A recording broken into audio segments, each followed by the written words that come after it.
Hindu spiritual service foundation द्वारा 30 अगस्त को संपन्न किए जाने वाले पर्यावरण दिवस के विशिष्ट कार्यक्रम में हम सब लोग सहभागी हो रहे हैं। पर्यावरण यह शब्द आजकल बहुत सुनने को मिलता है और बोला भी जाता है, और उसका एक दिन मनाने का भी यह जो कार्यक्रम है वह भी अर्वाचीन है। उसका कारण है कि अभी तक दुनिया में जो जीवन का तरीका था या है, अभी भी बहुत मात्रा में है, प्रचलित है, वो तरीका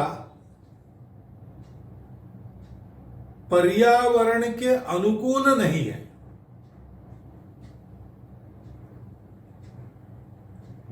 वो तरीका प्रकृति को जीतकर मनुष्य को जीना है, ऐसा मानता है। वो तरीका प्रकृति मनुष्य के उपभोग के लिए है। प्रकृति का कोई दायित्व मनुष्य पर नहीं है, मनुष्य का पूरा अधिकार प्रकृति पर है, ऐसा मानकर जीवन को चलाने वाला वो तरीका है। और ऐसा हम गत 200 साल से जी रहे हैं, 250 साल से जी रहे हैं। उसके दुष्परिणाम अब सामने आ रहे हैं, उसकी भयावहता अब लोगों को दिख रही है। ऐसे ही चला तो इस सृष्टि में जीने के लिए हम लोग नहीं रहेंगे, अथवा यह भी हो सकता है कि यह सृष्टि ही नहीं रहेगी। और इसलिए मनुष्य विचार करने लगा, तो उसको लगा कि इस पर्यावरण का संरक्षण होना चाहिए और इसलिए पर्यावरण दिवस मनाना चाहिए।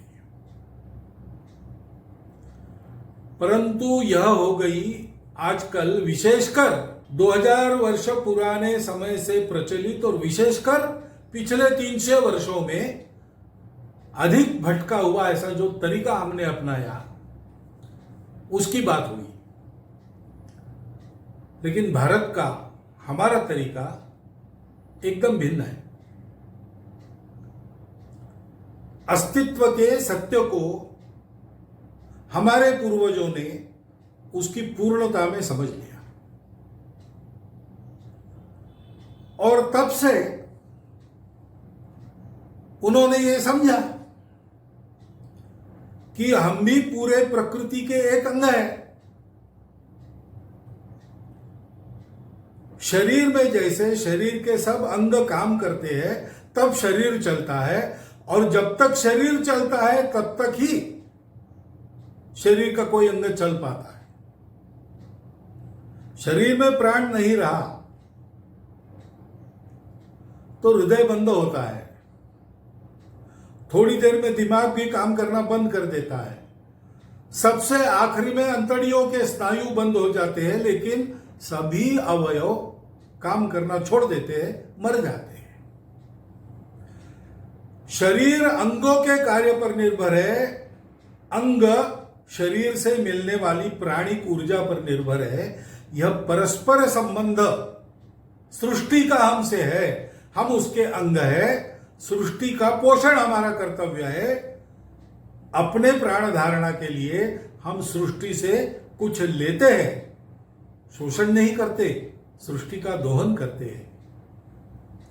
यह जीने का तरीका हमारे पूर्वजों ने समझा, और केवल एक दिन के नाते नहीं, एक डे के नाते नहीं, तो पूरे जीवन में उसको रचा पचा लिया। हमारे यहां ये स्वाभाविक कहा जाता है कि भाई शाम को पेड़ों को मत छेड़ो, पेड़ सो जाते हैं। पेड़ों में भी जीव है, जीव सृष्टि का वो हिस्सा है। जैसे एनिमल किंगडम है वैसे प्लांट किंगडम है, ये आधुनिक विज्ञान का ज्ञान हमारे पास आने के हजारों वर्ष पहले से हमारे देश का सामान्य अनपढ़ आदमी भी जानता है, पेड़ों को शाम को छेड़ना नहीं चाहिए। अपने जीवन के तरीके में क्या करना क्या रहना सारा अनुस्यूत है। हमारे यहां रोज चींटियों को आटा डाला जाता था। हमारे यहां घर में गाय को गोग्रास, कुत्ते को श्वान बलि, पक्षियों को काक बलि, कृमि कीटकों को लिए बलि, और अतिथि भूखा कोई गांव में है उसके लिए ऐसे 5 बलि चढ़ाने के बाद गृहस्थ भोजन करता था। ये बलि यानी प्राणी हिंसा नहीं थी, ये बलि यानी अपने घर में पका हुआ अन्न इन सबको देना पड़ता है। इन सबका पोषण करना मनुष्य की जिम्मेवारी है, क्योंकि इन सब से पोषण मनुष्य को मिलता है। इस बात को समझकर हम जीते थे, इसलिए हमारे यहां नदियों की भी पूजा होती है, हमारे यहां वृक्षों की भी, पेड़ पौधों की, तुलसी की पूजा होती है, हमारे यहां पर्वतों की पूजा प्रदक्षिणा होती है, हमारे यहां गाय की भी पूजा होती है, सांप की भी पूजा होती है। संपूर्ण विश्व जिस एक चराचर चैतन्य से व्याप्त है, उस चैतन्य को सृष्टि के हर वस्तु में देखना, उसको श्रद्धा से देखना, आत्मीयता से देखना, उसके साथ मित्रता का व्यवहार करना और परस्पर सहयोग से सबका जीवन चले, ऐसा करना, ये जीवन का तरीका था। भगवत गीता में कहा है परस्परम भावयंतम, देवों को अच्छा व्यवहार दो, देव भी आपको अच्छा व्यवहार देंगे। परस्पर अच्छे व्यवहार के कारण सृष्टि चलती है। इस प्रकार का अपना जीवन था, लेकिन इस भटके हुए तरीके के प्रभाव में आकर हम उसको भूल गए। इसलिए आज हमको भी पर्यावरण दिन के रूप में इसको मनाकर स्मरण करना पड़ रहा है। वो करना चाहिए, अच्छी बात है। ऐसा स्मरण हर घर में होना चाहिए।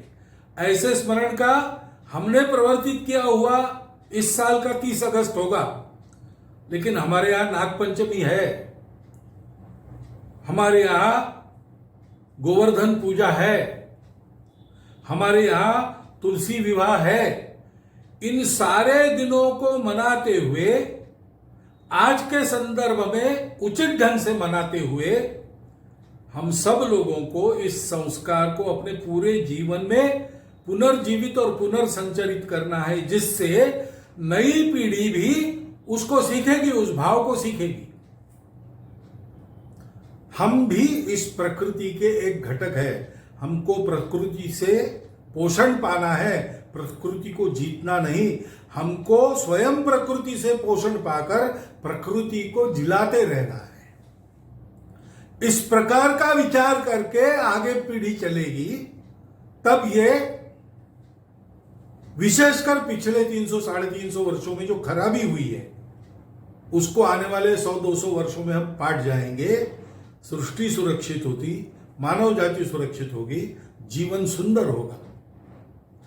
इस दिन को मनाते समय ये केवल कोई अपना एक मनोरंजन का कार्यक्रम हम कर रहे हैं ऐसा भाव न रखते हुए, संपूर्ण सृष्टि के पोषण के लिए, अपने जीवन को सुंदरता पूर्ण बनाने के लिए, सबकी उन्नति के लिए हम ये काम कर रहे हैं, ऐसा हमको भाव मन में रखना चाहिए। और आंखें खोलकर इस एक दिन का संदेश साल भर पूरे जीवन में छोटी छोटी बातों का विचार करते हुए अपने आचरण में उतारना चाहिए, ऐसा मुझे लगता है। इस चिंतन को आपके विचार के लिए आपके सामने रखता हूं। इस दिवस की आपको शुभकामनाएं देता हूं और मेरा कथन समाप्त करता हूं।